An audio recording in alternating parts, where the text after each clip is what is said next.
Hello, നമുക്കിന്ന് മോര് കാച്ചിയതുണ്ടാക്കാം.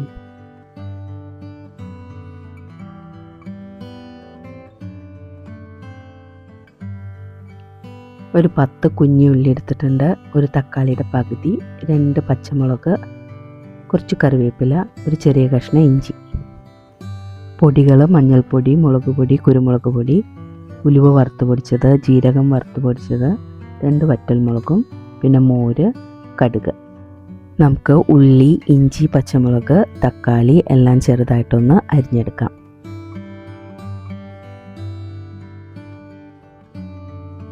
നമുക്ക് ചട്ടി അടുപ്പത്തോട്ട് വെച്ച് കൊടുക്കാം. ചട്ടി ചൂടായി വന്നിട്ടുണ്ട്, അതിലേക്ക് വെളിച്ചെണ്ണ ഒഴിച്ചു കൊടുക്കാം.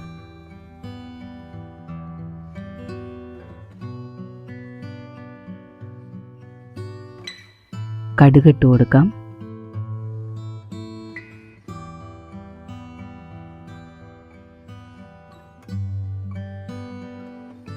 കടുക് പൊട്ടി വന്നിട്ടുണ്ട്, നമുക്ക് അതിലേക്ക് വറ്റൽമുളക് ഇട്ട് കൊടുക്കാം.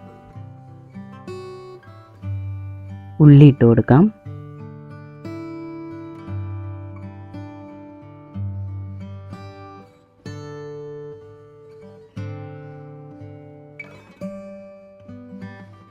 ഉള്ളി ഒന്ന് വാടി വന്നാൽ നമുക്കതിലേക്ക് ഇഞ്ചിയും പച്ചമുളകും ഇട്ട് കൊടുക്കാം.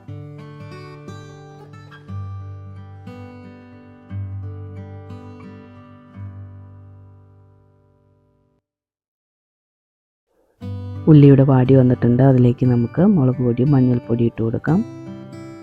നിങ്ങളുടെ എരിവിനനുസരിച്ചിട്ടുള്ള മുളക് പൊടി ഇട്ട് കൊടുത്താൽ മതി. നമ്മളിതിലേക്ക് കുരുമുളക് പൊടിയും പച്ചമുളകും ആഡ് ചെയ്തിട്ടുണ്ട്. പൊടികളൊന്ന് മൂത്ത് വരുമ്പോൾ അതിലേക്ക് നമുക്ക് തക്കാളി ഇട്ട് കൊടുക്കാം. തക്കാളി ഓപ്ഷണലാണ്. നല്ല പുളിയുള്ള മോരാണെങ്കിൽ തക്കാളി ഇട്ട് കൊടുക്കേണ്ട ആവശ്യമില്ല. തക്കാളി ഇട്ട് കൊടുത്ത് അതിലേക്ക് കുറച്ച് വെള്ളം കൂടി ഒഴിച്ചു കൊടുത്ത് തക്കാളി ഒന്ന് ഉടച്ചെടുക്കാം.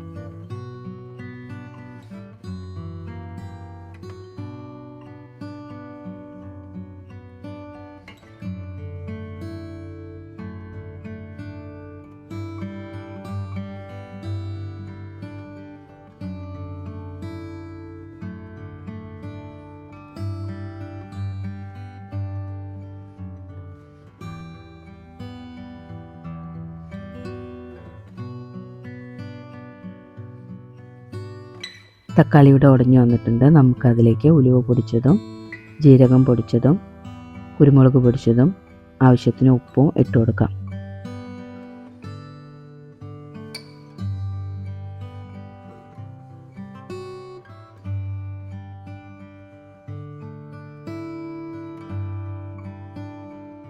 ഇനി അതിലേക്ക് ആവശ്യത്തിനുള്ള മോര് ഒഴിച്ചു കൊടുക്കാം.